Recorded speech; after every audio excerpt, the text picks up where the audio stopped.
অনেক কান্নাকাটি করে। দেখুন, বর্তমানে কোরআন তেলাওয়াত ঘর বাড়ি থেকে, বাসা বাড়ি থেকে উঠে গেছে। সকাল সন্ধ্যার আমল উঠে গেছে। মিউজিক আমরা চাইলেও ইচ্ছাকৃত অনেকে শুনে, আর অনেকে ইচ্ছাকৃত শুনে না, ইচ্ছা ছাড়া শুনে, মোবাইল ফোনের রিংটোনে শুনে, রাস্তাঘাটে শুনে। এগুলো শুনতে শুনতে হারাম করতে করতে করতে করতে মানুষের স্পিরিচুয়াল পাওয়ার কমে যায়, আধ্যাত্মিক শক্তি, রুহানি শক্তি কমে যায়।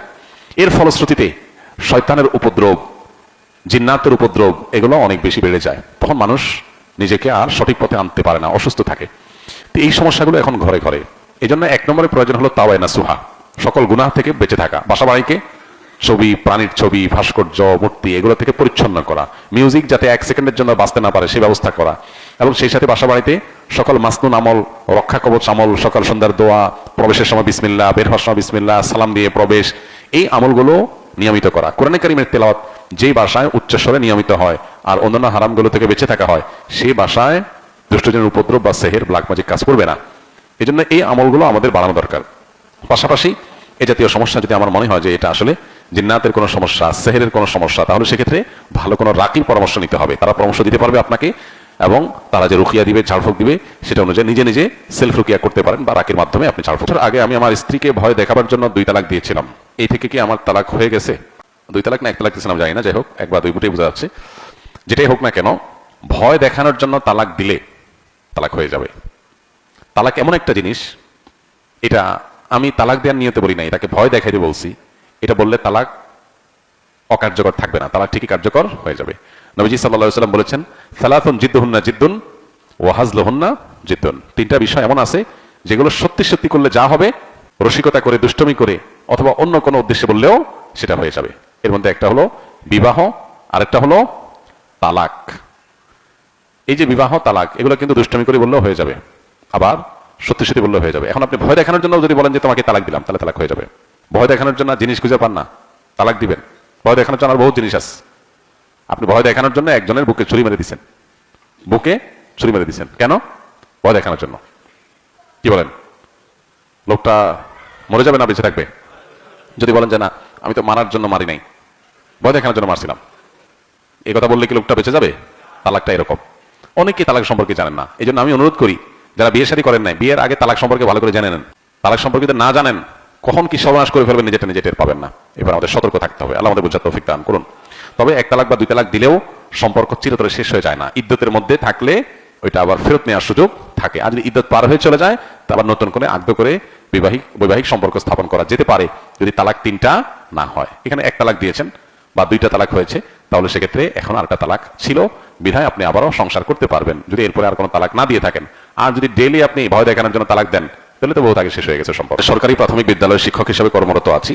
সম্প্রতি একটি শরিয়া ব্যাংক, আল আরাফা ইসলামী ব্যাংকে ভালো পদে বেতনে চাকরি হয়েছে। এমন অবস্থা আমার কোনটি বেছে নেওয়া উচিত? উল্লেখ্য, এই 2টি চাকরির কোনটি আমি চূড়ান্ত ক্যারিয়ার হিসাবে নিতে চাই না, যদি আল্লাহ তাআলা সরকারি প্রথম শ্রেণীর একটি হালাল চাকরির ব্যবস্থা করে দেন। ভাই আমার, আপনার ভবিষ্যৎ পরিকল্পনা যেটাই থাকুক না কেন, আমি বলতে চাই, ব্যাংকের চাকরির বিপরীতে যদি শিক্ষকতার চাকরি পাওয়া যায়, সন্দেহাতীতভাবে শিক্ষকতার চাকরিকে ব্যাংকের চাকরির পরে প্রায়োরিটি দেওয়া উচিত, অগ্রাধিকার দেওয়া উচিত। প্রথমত, আমাদের মানসিকতার মধ্যে একটা জিনিস সেট হয়ে গেছে যে আমাদের অনেক টাকা দরকার। এই জিনিসটা আমাদের সবার মানসিকতার মধ্যে সেট হয়ে গেছে। ভোগবাদী পৃথিবীটাকে এমন ভাবে সাজিয়েছে যে এখানে সবাই টাকা পয়সা কামাই করতে পারলে নিজেকে মনে করে আমি সাকসেস, আমি সফল।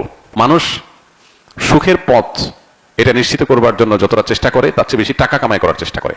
অনেক কাজ আছে যে কাজে টাকা নেই কিন্তু সুখ আছে। এখন এই পৃথিবীতে অবশ্য আমরা চিন্তাও করতে পারি না টাকা না থাকলে আবার সুখ থাকে কেমনে। চলে আসে নবী সাল্লাল্লাহু আলাইহি ওয়াসাল্লামের হাদিস, যেখানে তিনি বলেছেন, লাইসাল গিনা বিকাসরাতিল আরদ ওয়ালাকিন্নাল গিনা গিনান নাফস। অনেক সম্পদ এটার মালিক হয়ে যাওয়া, এটা মূলত ধনী হওয়া নয়। আসল ধনী হওয়া হলো মানসিকভাবে ধনী হওয়া। কোনো মানুষ যদি অল্প পেয়ে সে যদি বলে আলহামদুলিল্লাহ, আমারটা যা পাইছি এটা নিয়ে আমি অনেক সুখী, আমার আর চাহিদা নাই, আল্লাহর কাছে আমার তৃপ্তি আছে, আমি আল্লাহকে শুকরিয়া জানাই, আমার আর দরকার নেই, এই লোকটা ধনী। তার অন্তরে কোনো সংকীর্ণতা নাই, সে ধনী। আরেকজনের অনেক আছে কিন্তু এরপরও তার যদি আরো চাহিদা থাকে, তাহলে সে ধনী না, সে মূলত গরিব, কারণ অভাব আছে। তো এই জন্য কিছু কিছু কাজ আছে যে কাজে টাকা নাই কিন্তু প্রচন্ড তৃপ্তি আছে। যেমন শিক্ষকতা, আমি একজনকে একটা জিনিস শেখাবো, কিছু মানুষকে কিছু জিনিস শিখাবো, তারা ভালো কিছু শিখবে, তাদের জীবন গঠন করবে। আমি যদি স্কুলের শিক্ষক হব, স্কুলের ছেলে মেয়েদের, বাচ্চাদেরকে আমি পাঠদানের ফাঁকে ফাঁকে তাদের মধ্যে ভালো মানুষ হওয়ার প্রেরণা এটা জাগ্রত করে তুলবো। হয়তো একটা বাচ্চা ছেলে সে আমার সঠিক গাইডলাইন পেয়ে আল্লাহমুখী হয়ে যাবে, ভালো মুসলিম হবে, ভালো মানুষ হবে, তাহলে আমি এখানে একটা ভালো ইনপুট দিতে পারলাম, এর আউটপুট আসবে, খুব ভালো কিছু আশা করা যায়। এখানে টাকা একটু কম হলেও, বেতন একটু কম হলেও, সুযোগ সুবিধা কম থাকলেও, সমাজে একটু আমার অবস্থান ওইরকম বেশি স্ট্রং না হলেও এটা আমার জন্য তৃপ্তিদায়ক, সুখকর। এর বিপরীতে আরেক জায়গায় আমি সার্ভিস দিচ্ছি কোম্পানিকে, বিনিময়ে কিছু টাকা পাচ্ছি, সেখানে আসলে সমাজ, ব্যক্তি, মানুষের প্রতি আমার কোনো বিশেষ অবদান থাকছে না, তৃপ্তিদায়ক, চক্ষু শীতলকারী কোনো অ্যাচিভমেন্ট, কোনো অর্জন হচ্ছে না। তাহলে সেই চাকরির তুলনায় আমার অবশ্যই ওই চাকরিকে প্রায়োরিটি দেওয়া উচিত যেখানে তুলনামূলকভাবে আমার অ্যাচিভমেন্ট অর্জনটা বেশি হয়। ক্যারিয়ার সাজাতে গিয়ে আমাদের এইভাবে যদি ভাবি তাহলে আমরা সুখী হব তুলনামূলকভাবে অনেক বেশি। একটা চাকরিতে আমি অনেক টাকা পয়সা কামাই করলাম, কিন্তু সেখানে আসলে আমার তেমন কোনো তৃপ্তিদায়ক কোনো অর্জন থাকলো না, যেটা দিয়ে আমার আসলে চক্ষু শীতল হতে পারে, মন প্রশান্ত হতে পারে, সেরকম কোনো অর্জন হলো না।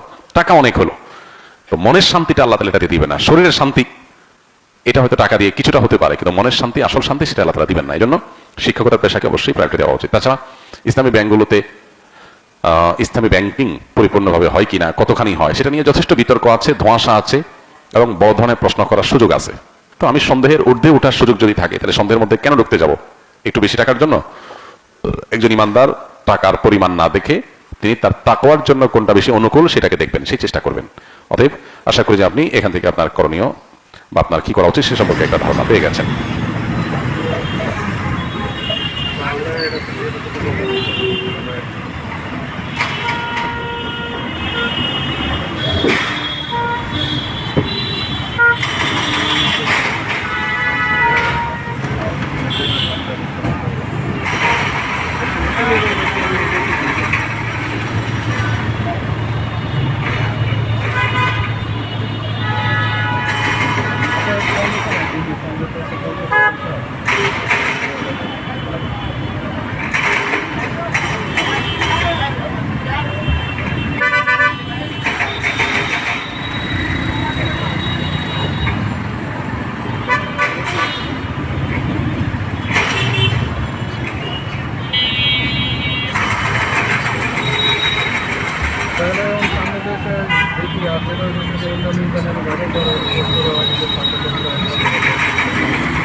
Thank you.